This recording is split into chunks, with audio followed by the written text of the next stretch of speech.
하나님의 말씀을 같이 보도록 하겠습니다. 하나님의 말씀은 사도행전 26장 9절부터 23절까지의 말씀입니다. 사도행전 26장 9절부터 23절까지의 말씀이요. 지난주에 우리가 본문으로 다뤘던 부분인데 이 부분에서 일부분을 읽도록 하겠습니다. 9절부터 읽습니다. 나도 나사렛 예수의 이름을 대적하여 많은 일을 행하여야 될 줄 스스로 생각하고 예루살렘에서 이런 일을 행하여 대제사장들에게서 권한을 받아가지고 많은 성도를 옥에 가두며 또 죽일 때 내가 찬송 투표를 하였고 또 모든 회당에서 여러 번 형벌하여 강제로 모독하는 말을 하게 하고 그들에 대하여 심히 격분하여 외국 성에까지 가서 박해하였고 그 일로 대제사장들의 권한과 위임을 받고 다메섹으로 갔나이다. 왕이여 정오가 되어 길에서 보니 하늘로부터 해보다 더 밝은 빛이 나와 내 동행들을 둘러 비추는지라. 우리가 다 땅에 엎드려짐에 내가 소리를 들으니 히브리 말로 이르되 사울아 사울아 네가 어찌하여 나를 박해하느냐. 가시채를 뒷발질하기가 네게 고생이니라. 내가 대답하되 주님 누구시니까. 주께서 이르시되 나는 네가 박해하는 예수라.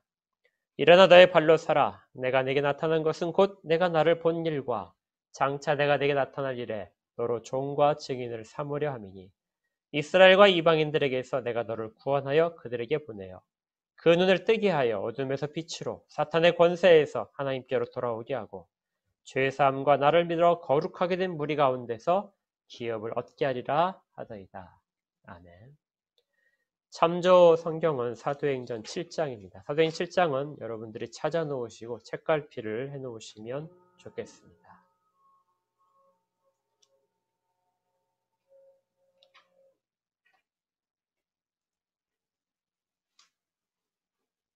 자, 우리가 지난주에 바울의 회개라는 제목으로 첫 번째 내용을 전했는데 오늘은 두 번째 내용으로 바울의 회개에 관해서 좀 더 자세하게 살펴볼 것입니다. 신자가 된다는 것은 무슨 뜻일까요? 개인적으로는 아마 교회를 출석하고 또 믿음의 고백을 하게 되는 것들을 신자가 되는 것이다 이렇게 말할 수 있을 것입니다. 또 신분적으로는 교회의 구성원이 되고 또 하나님의 자녀가 되는 하나님의 백성이 되는 것을 그렇게 신자가 되는 것으로 생각할 수도 있을 것입니다. 또 어떤 성품적인 부분에 변화가 일어나는 것도 신자가 되는 것이라고 이야기할 수도 있을 것입니다. 하지만 보다 원천적으로 근본적인 표현을 한다면 신자가 된다는 것은 새로운 인격이 되는 것을 말합니다. 신자가 되는 것은 새로운 인격이 되는 것입니다. 한 사람의 인격이라고 하는 것은 여러 요소로 구성이 됩니다. 그 사람을 특징 짓는 것들이죠. 영혼이 있고 그리고 또 거기에 있는 어떤 그 기질적인 부분도 있습니다. 또 육체도 있죠. 사람에게 있는 지적인 영역, 의지의 영역, 감성적인 영역도 인격 가운데 포함되게 됩니다. 어떤 사람의 인격적인 부분에 육체도 포함되죠. 육체가 약한 사람이 있고 강한 사람이 있고 이러한 부분도 모두 다 인격 가운데 들어가는 요소입니다. 우리가 새로운 인격이 되었다, 신자가 되었다는 것을 새로운 인격이 되었다고 말을 하는 것은 이 인격을 이루고 있는 많은 구성 요소 중에서 가장 중요한 요소가 바뀌었기 때문에 그렇게 말을 하게 됩니다. 예수를 주라고 고백하고 그 신자됨에 있어서는 우리의 영혼이 살아나는 것이죠. 또 선한 양심이 회복되는 것이고 그 양심의 기초에서 우리의 가치관과 의지의 방향이 모두 다 달라지게 됩니다. 삶의 기준 자체가 달라지게 되죠. 그래서 우리는 이러한 것들을 통해서 새로운 인격이 되었다 이렇게 말을 할 수 있는 것입니다. 그런데 하나 물어볼까요? 우리가 이렇게 예수를 믿고 새로운 인격이 되었다는 걸 여러분들이 인정을 하고 계십니까?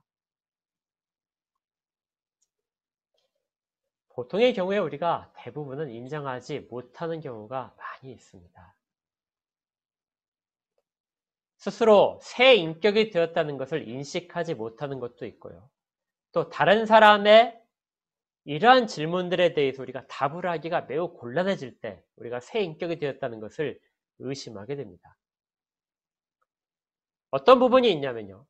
어떤 사람은 우리에게 이렇게 말을 한다고 봅시다. 당신 예수 믿는 사람 맞아?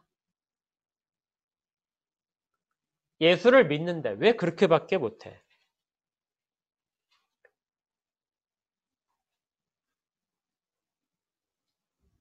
또 스스로에게 이렇게 질문하는 경우도 있습니다. 다른 사람들은 예수를 믿으면 다 잘 되는 것 같은데 나는 예수를 믿고 나서 잘 안 되는 일들이 많아. 그렇다면 나는 예수 안에 있는 자가 맞는가?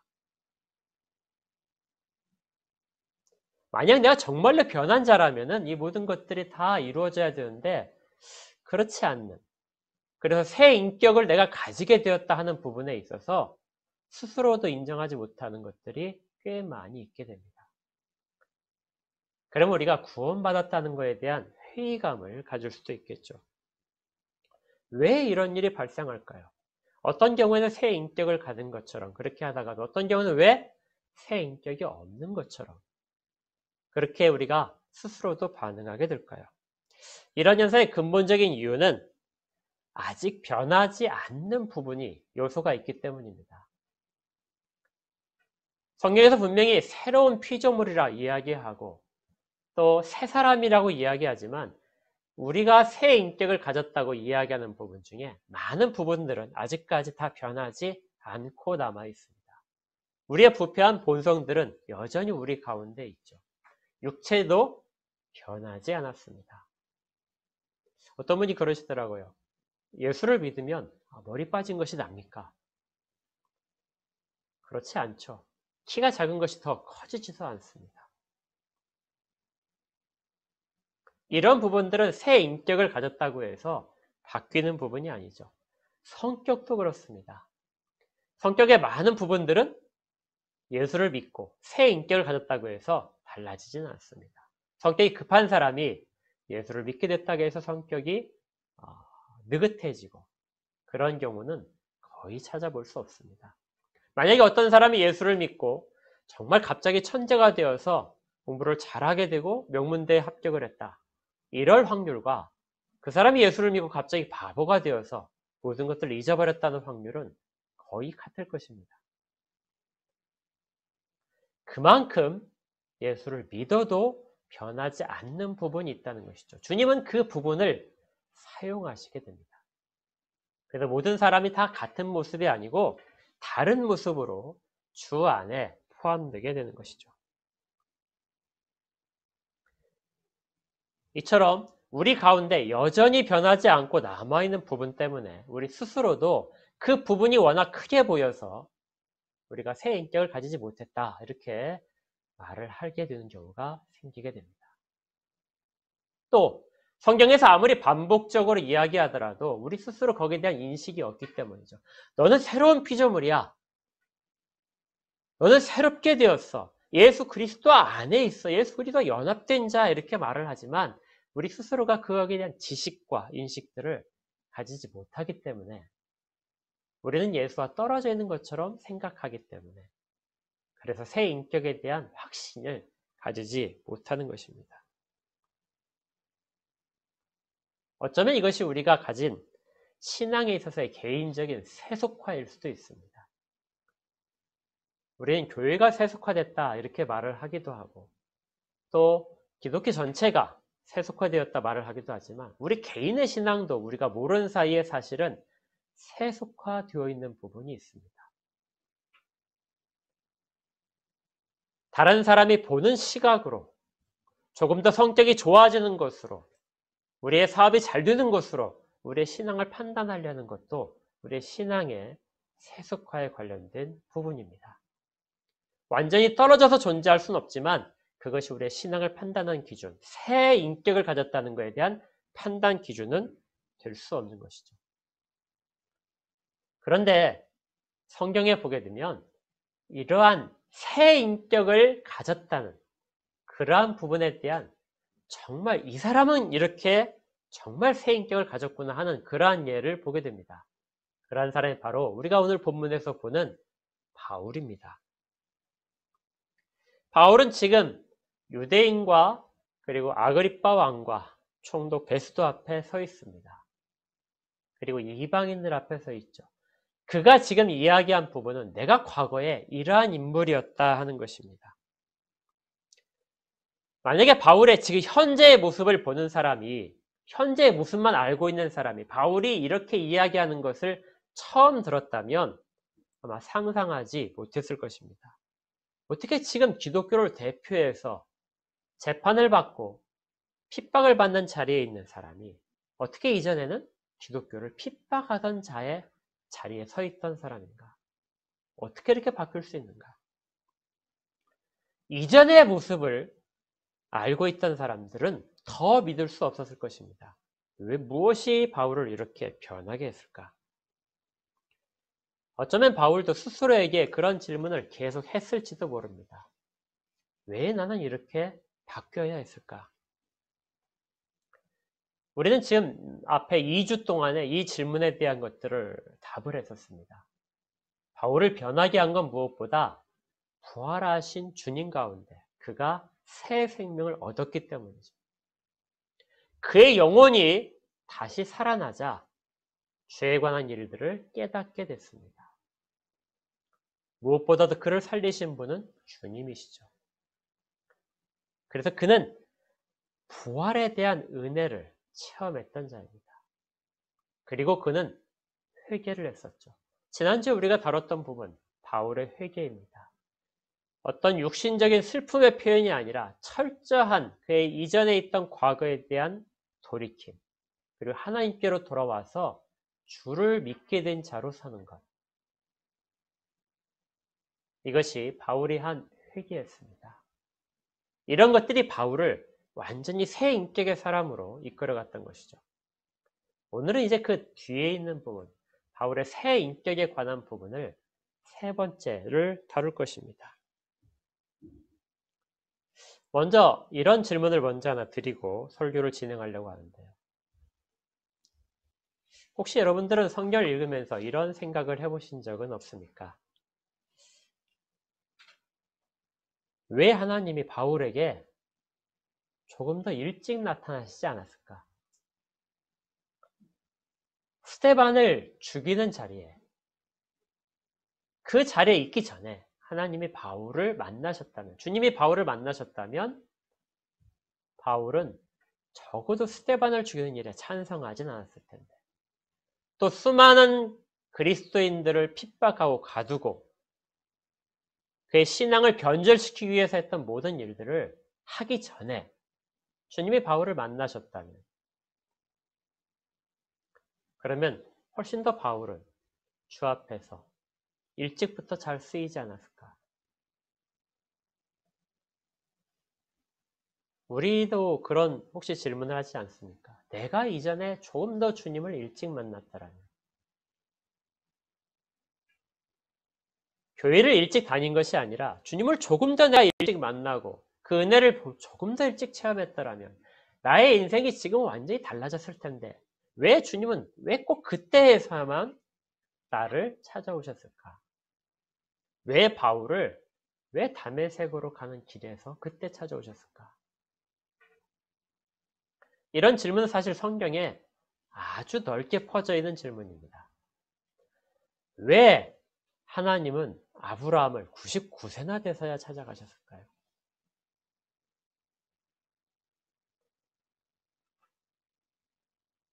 왜 20년 동안이나 침묵하시다가 왜 그때 찾아가셨을까요? 또 애굽에 있는 이스라엘 백성들을 구하시기 위해 왜 400년 동안이나 침묵하셨다가 그때야 찾아가셨을까요? 왜 모세에게는 80세가 되어서야 하나님이 그를 찾아가셨을까요?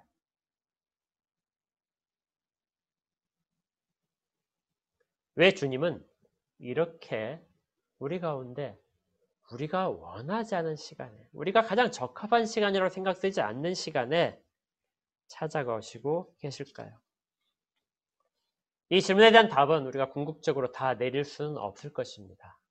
그렇지만 성경에서 우리에게 보여주는 그러한 범위 안에서 우리가 이 부분들을 다루면서 해답을 얻고자 합니다. 먼저 아주 기본적인 것인데요. 이 일들은 그 때가 없었더라면 여전히 그 가운데 있을 것이라는 것을 먼저 깨닫게 해줍니다. 주님이 그때 우리를 찾아오시지 않았더라면, 그리고 그 이후로도 찾아오시지 않았더라면 우리는 여전히 이전에 우리가 생각했던 주님을 모르고 하나님을 모르는 그러한 상황 속에서 여전히 살고 있었을 것이라는 것이죠. 이것이 우리의 모습이었을 것입니다. 또 두 번째는 그때는 우리가 알지 못한다는 것입니다. 우리는 그때가 가장 적합한 때라고 생각하는 우리의 때가 있는데 하나님의 때는 우리가 알지 못하는 순간에 있다는 것이죠. 그래서 우리의 판단대로 우리가 주님이 이때 오셨으면 제일 좋았을걸. 내가 가장 힘들었을 때 오셨으면 제일 좋았을걸. 이런 부분들이 우리의 판단이고 하나님의 때가 아닐 수 있다는 것입니다. 우리가 성경에서 오늘 여러분들 주보에 나갔는데요.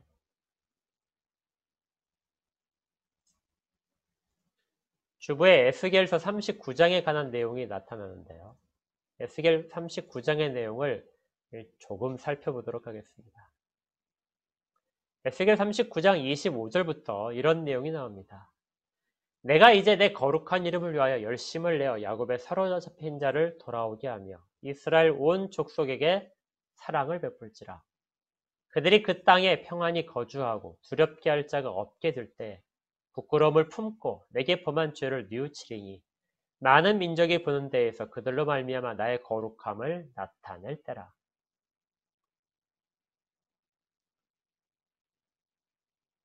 하나님이 우리 가운데 행하셨던 우리를 찾아오셨던 부분들은 하나님의 거룩함을 나타낼 때였다는 것입니다.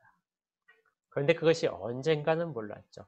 우리에게 가장 적합한 순간이 아닐지 모르는 그 순간이지만 그 순간은 하나님의 계획하신 하나님의 거룩하심을 나타낼 때라는 것이죠.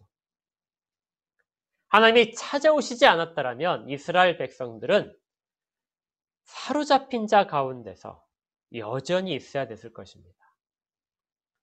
그런데 하나님의 열심으로 이스라엘이 돌아오게 되고 또 하나님이 사랑을 베푸셔서 그들이 평안히 거주하게 된다는 것이죠.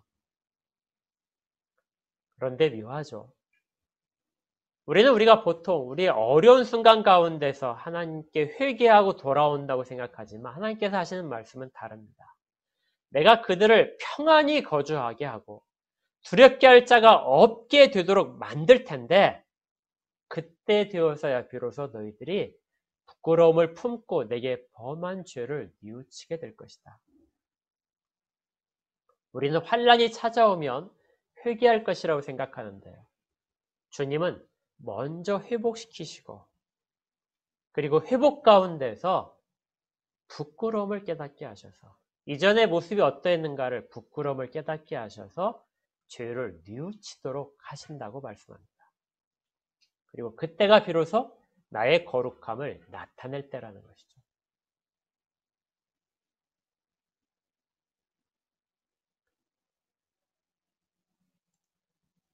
주께서 우리에게 하시는 일들은 이처럼 신묘마치가합니다.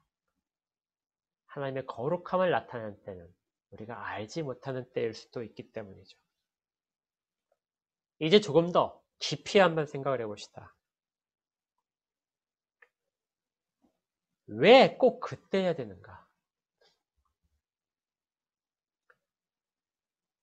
하나님의 행하심은 우리 개인과의 관계도 있지만 개인을 떠나서 모든 자의 하나님이심을 나타내실 때에도 관계가 있습니다. 우리는 성경을 읽으면서 우리 개인과 하나님 사이의 관계, 나와 하나님 사이의 관계에 다분히 집중하는 경향이 있습니다. 여러분들이 찬송가 가사를 보셔도 알 수 있는데요. 찬송가의 거의 대부분은 다 우리 개인 입장에서 나와 하나님 사이의 관계, 나와 주님 사이의 관계, 고백과 사랑의 교류, 이러한 부분에 거의 모든 가사들의 내용이 있습니다. 그래서 내가 바르게 서면 하나님이 해결해 주시고, 내가 하나님께서 원하시는 것과 떨어지게 되면 고난이 찾아와서 돌이키게 하신다. 그것이 중요한 내용이긴 하지만 그 모든 것으로 우리의 신앙이 채워지지는 않습니다. 하나님이 작정하시고 시행하시는 때는 우리 개인과 떠나 있는 때가 사실은 많이 있기 때문이죠. 하나님이 일하시는, 하나님의 거룩하심을 나타낼 때는 우리와도 관계가 있지만 우리 주변에 있는 다른 사람과도 관계가 있습니다.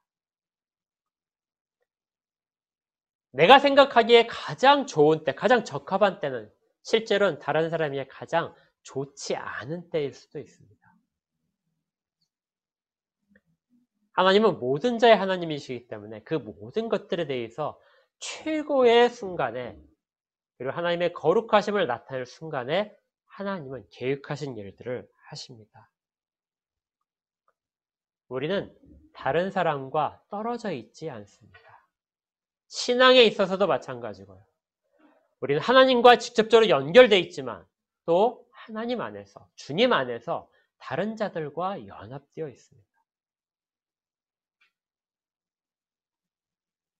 그래서 하나님의 때는 이 모든 연결된 순간에서의 하나님의 뜻이, 거룩함이 나타나는 때라는 것이죠. 이렇게 볼 때 앞에서 우리가 인격의 문제를 다뤘는데요. 우리의 인격이 형성되는 데 있어서 주님 우리를 회복시키시고 우리의 어떤 의지적인 부분이 동원되기도 하지만 한 가지 남아있는 부분, 회개와 관련돼서 남아있는 부분은 하나님이 우리를 공동체 속에서 회개의 모습으로 만들어 가신다는 것입니다.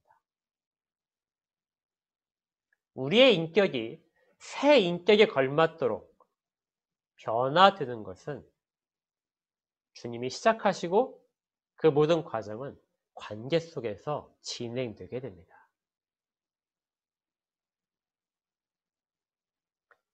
이걸 가장 잘 드러내주는 것이요, 우리가 사도행전 7장에 있는 스데반의 설교입니다.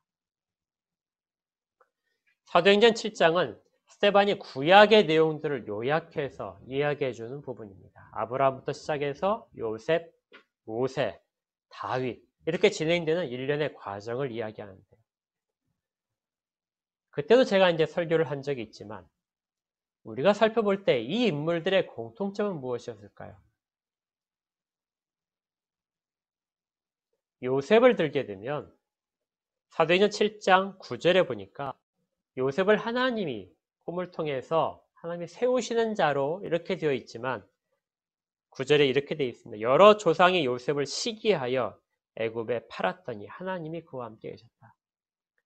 그의 형제들은, 유대인들이 말하는 그들의 조상들은 요셉을 팔았다. 그런데 나중에 그 요셉이 자기를 팔은 사람들을 구하게 됩니다. 하나님이 요셉을 사용하셔서 이스라엘 백성을 구하도록 그렇게 만드셨던 것이죠.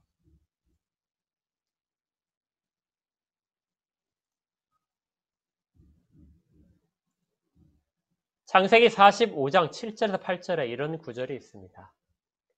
하나님이 큰 구원으로 당신들의 생명을 보존하고 당신들의 후손을 세상에 두시려고 나를 당신들보다 먼저 보내셨나니 그런즉 나를 이리로 보내니는 당신들이 아니요 하나님이시라.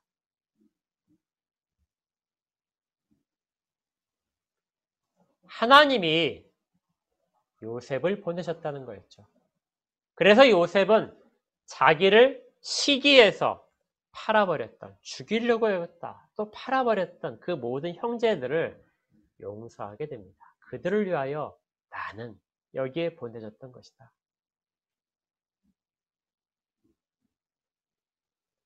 모세의 경우는 어떤가요?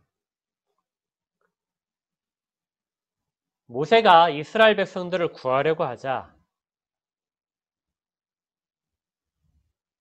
이스라엘 백성들이 모세를 거부했었습니다.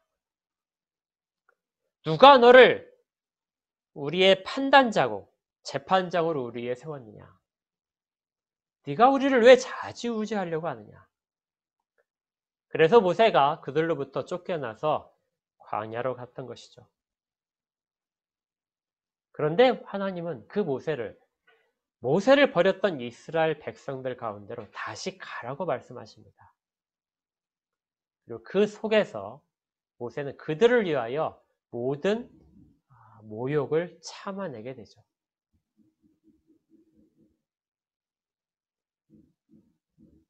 자기를 버린 자들, 그들을 하나님이 택한 자기 때문에 그들 가운데 머물도록 하는 것. 이것이 새 인격을 가진 자들의 특징입니다. 그래서 회개란 단순히 우리의 어떤 감정적인 후회도 아니고 우리가 주 앞에서 잘못했던 건 시인, 거기에 그치지 않고 또 주 앞으로 돌아가는 것도 아니고 예수 그리스도를 믿는 것인데 그 믿음의 궁극적인 부분은 하나님이 용서한 자들을 용서하는 것입니다. 스데반이 그 설교를 하고 나서 사람들에게 돌에 맞아 죽게 됩니다. 그런데 그가 죽기 전에 이렇게 말하죠. 이 죄를 그들에게 돌리지 마옵소서. 자기를 죽이지만 그들이 주 앞에서 설 수 있는 자들, 그들을 위하여 자기들이 보내심을 받았기 때문에 그들을 용서하시기를 구하는 것이었습니다.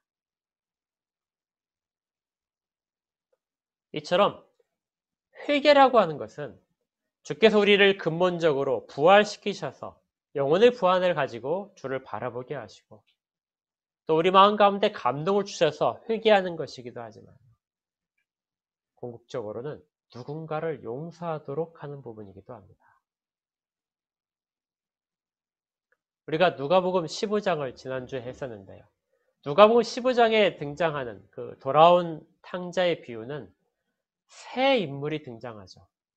아버지와 첫째 아들과 둘째 아들입니다. 그 돌아온 탕자의 비유가 회개에 관한 말씀이라고 지난주에 말씀드렸는데요.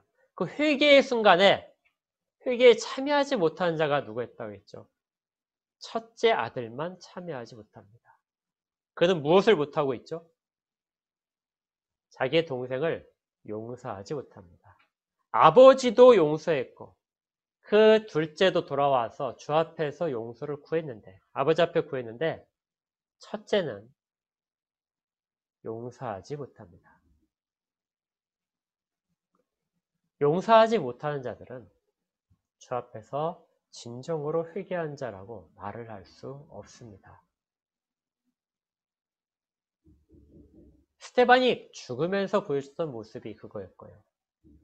이것은 요셉의 모습과 모세의 모습과 연결되어서 바울의 뇌리 속에 각인되었습니다. 왜 그 자리에 바울이 있었을까요?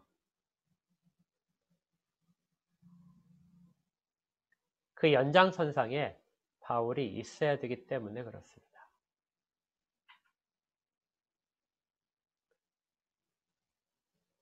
바울을 사도로 부르신 분은 우리 주님이시지만 바울을 사도로서 사역하도록 성장시킨 것은 교회였습니다. 바울이 스데반을 죽이는 자리에 있었고 많은 그리스도를 핍박을 하는데 거기에 대한 피해자가 교회에 없었을까요? 잡혀서 고문받는 사람이 교회에 있었을 것이고 또 자기의 가족과 친척들, 친구가 고문당하고 죽임을 당한 자들이 있었습니다. 그런데 교회는 바울을 받아들였던 것이죠. 바울이 회개할 수 있었던 중요한 부분은 교회가 그를 받아들이고 그를 품었기 때문에 그렇습니다.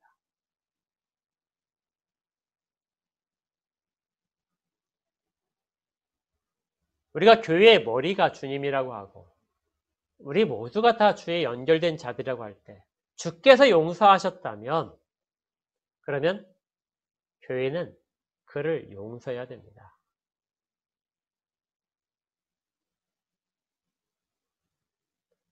교회가 매우 큰 권한을 가지고 있지만 그 권한 가운데는 용서해야 되는 그런 의무사항도 있는 것이죠. 모든 죄인을 용서하라는 것이 아닙니다. 죄에 대해서 단호하게 질책해야 되는 건 맞는데요. 주님이 용서하셨다면, 그러면 용서해야 되는 것이, 그것이 죄를 용서받은 자들의 바람직한 모습이라는 것이죠. 어떤 인터넷 기사에 보니까 이어령 씨에 대한 이야기가 나온 것을 봤습니다. 기자가 이제 이렇게 질문을 했었어요. 이어령 씨 하게 되면 명문대를 나오고 또 교수도 했고 또 장관까지 하고 그가 쓴 책들은 다 베스트셀러가 된 아주 유명한 분입니다. 한국의 지성이라고 대표되는 분이었는데 그분에게 이제 기자가 질문하기를 당신은 성공했습니까? 당신은 성공한 인생입니까? 하고 물어봤습니다. 그러자 그분이 대답하기를 나는 실패자입니다. 주저하지 않고 나는 실패자입니다. 하고 이야기를 했다고 합니다. 왜 실패를 했는가? 나는 일생을 살아오면서 동행이 없었습니다. 나는 열심히 노력했고 재능이 있고 그래서 그걸 다 사용해서 높은 자리에까지 올라오고 사람들의 존경을 받았는데 그런데 돌아와 보니까 나는 동행이 있었던 적이 한 번도 없습니다. 가족도 있고 나와 같이 일을 했던 동료들도 있었는데 동행은 없었습니다. 그래서 그는 실패한 인생이다 하고 스스로에게 이야기를 했습니다. 그걸 읽으면서 제가 생각했던 것은요. 그는 정말 실패자가 맞구나. 왜 그렇게 생각을 하냐면요. 그는 실제로 혼자 있지 않았기 때문에 그렇습니다. 그가 그 자리에 설 수 있을까지 얼마나 많은 사람들이 그를 도왔을까요? 그가 책을 쓰는 동안 그의 가족들은 얼마나 그에게 편안함을 주었을까요?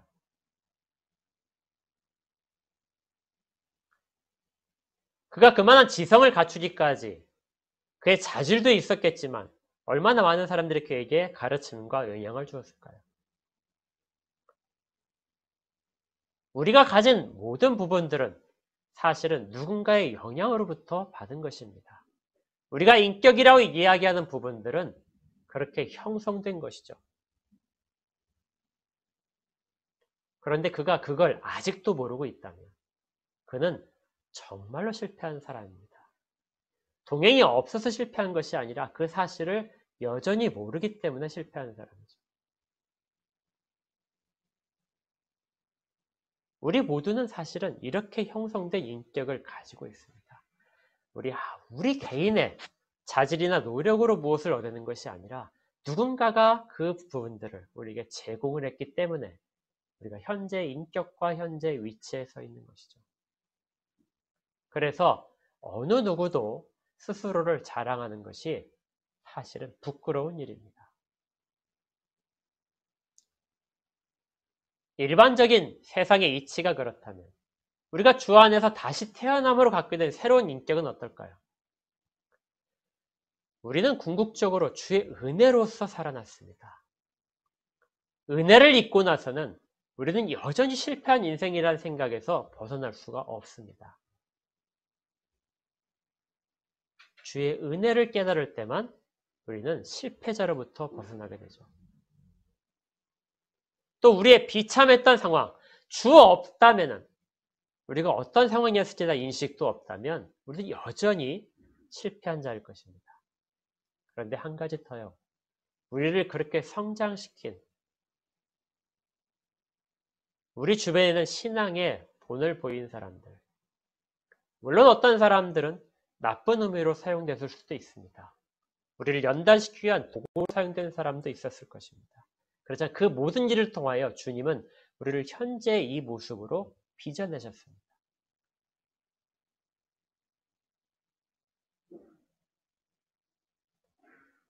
먼저 회개한 자가 이 일을 했기 때문에 바울이 있었을 거예요.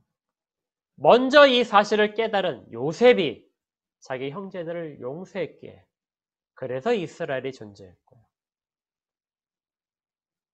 먼저 이걸 깨달은 모세가 자기에게 반역하고 하나님을 거절하는 자들을 주 앞에서 용기를 가지고 간구했기에 이스라엘 백성이 광야에서 멸절하지 않았던 것입니다. 교회가 그렇게 진행됩니다. 교회는 어떤 사교적인 집단도 아니고요. 어떤 특별한 이익을 추구하는 것도 아닙니다. 교회는 먼저 용서받은 자들이 그 회개의 연장선에서 다른 사람을 용서하고 받아들이며 그에게 새로운 인격이 있음을 인정해주고 같이 새로운 인격으로 성장해 가는 과정. 이것이 교회를 지탱해온 진리입니다.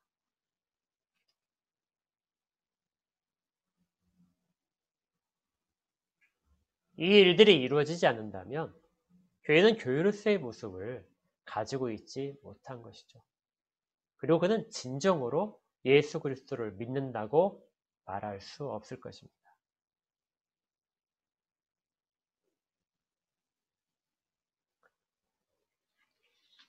우리에게 모두 다 응어리진 부분이 있습니다. 누군가와 해결되지 못한 부분도 있고요. 어떤 원망하는 부분도 남아있을 수 있습니다. 그러나 기억하십시오. 그러한 부분을 주님은 지금 우리 가운데 있는 그 응어리진 부분을 풀고 계십니다. 무엇으로 시작되냐면 주님이 그렇게 하셨기 때문에 이전에 우리의 그 추악한 모습들, 죄악된 모든 모습들을 주님이 안고 용서하셨기에 그래서 부끄러움을 깨달아 주 앞에 죄를 고백하며 그렇게 돌아오는 것입니다. 그리고 응어려진 부분을 풀어내야 되죠.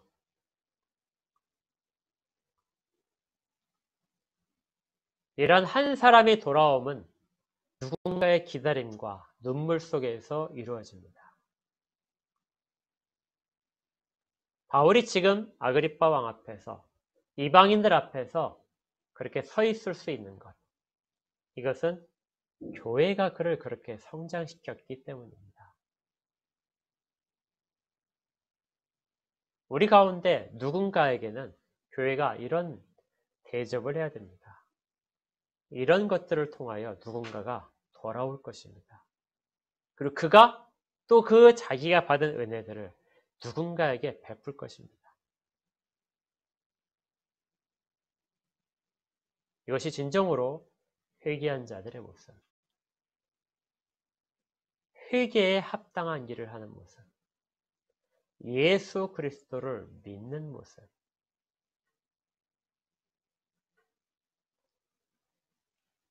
바울이 당시에는 알지 못했지만 시간이 지나서 이 일들을 알았습니다.